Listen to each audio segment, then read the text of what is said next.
Adam Kirby was going to go for Jamie Osborne, and I think they had a few runners in each race. So Adam was going to go out, and Clive Cox ended up running the horse at Wolverhampton, which means he couldn't got the flight out there on the Saturday evening. It was Derby Day, and he was having to go to Wolverhampton to do an evening meeting. So Jamie called me and said, would I do it? And I'd ridden a lot for the Melbourne 10. I'll never forget, I was playing golf at Stamford Springs, which is just out, on the edge of Kingsclere, with David Probert, and got the phone call from Jamie, would I like to go? And I sort of didn't take much convincing to do it, really. He said it's a fantastic spectacle, and he said the night out after is brilliant, so I was looking forward to it.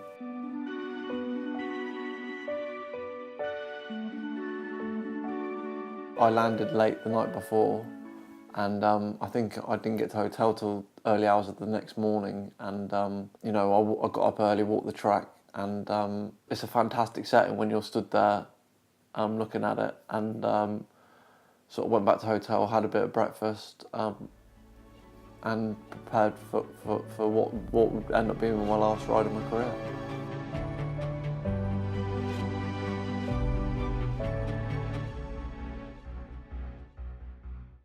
So when I had the accident, your brain goes into sort of a safety mode, and they call it post-traumatic amnesia, PTA, and I was in that for 5 weeks. So I don't remember anything for 5 weeks after the accident.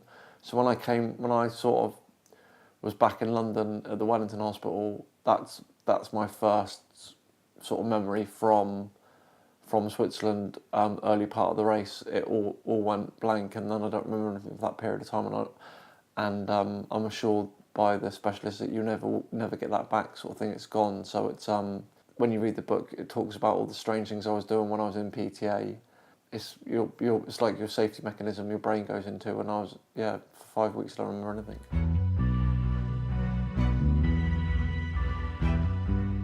To read what my family had been through, obviously I'd heard about it, but to read it on paper, it must have been horrific to see, and it just makes you realise how lucky I've been, really. When you're in hospital, they used to do weekly challenges, and you'd repeat them every week, so you could see yourself improving.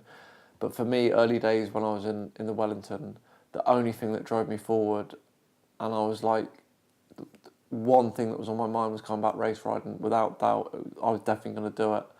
And that spurred me on and made me very driven, early days in the hospital, all the way through to when I left and came home. And I suppose the realisation started to come when just trying to do normal things at home, that it's going to be a harder thing to do than I thought it was.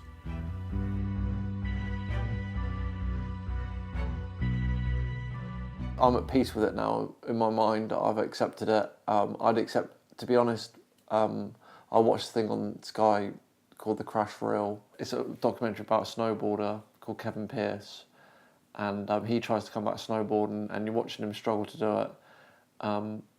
So one, my balance wasn't good enough, and two, the big thing was you don't know how if you say you have another blow to the head or you fall off again, how your body's going to react to that. So I suppose in the grand scheme of things, as Dominic Ellsworth said to me, riding a horse around a field, it's not that big a deal.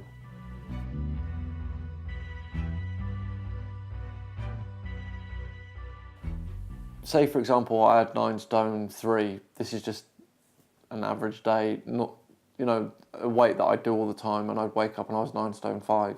So when you're doing 9 stone 3, you'd need to be, I would try and always be half a pound under the weight, so I need to be 9 stone 2.5 to do the weight with all their normal gear on, trainers, pads, whatever.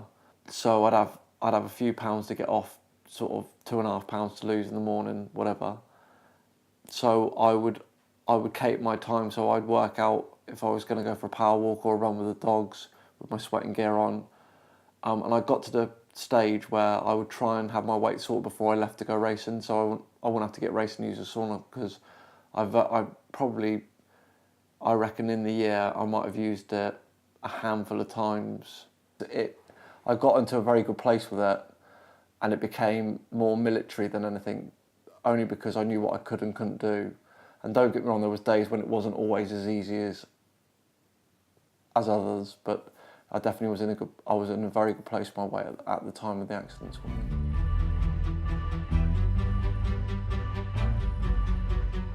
Honestly, I still remember when I was coming in, Dan Abrahams, the photographer, said to me to smile, because I was in shock. I couldn't really believe that it happened, and it's not like it was just on that day to ride a classic winner is an amazing achievement.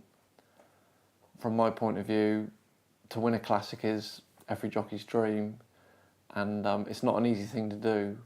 To win a Group 1 is very difficult. I only rode a handful of them in my career, but to manage to win a classic is a really big deal, and I'm glad I ticked that box before I had to retire from riding.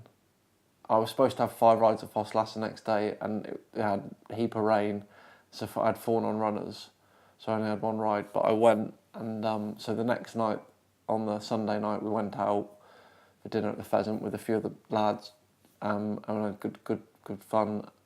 But when I drove home from Doncaster, I was on the phone. I reckon it literally, the journey felt like 10 minutes, and it's sort of 2.5 hour drive. So just because everyone's wishing you, saying well done, and it was just it was really big buzz.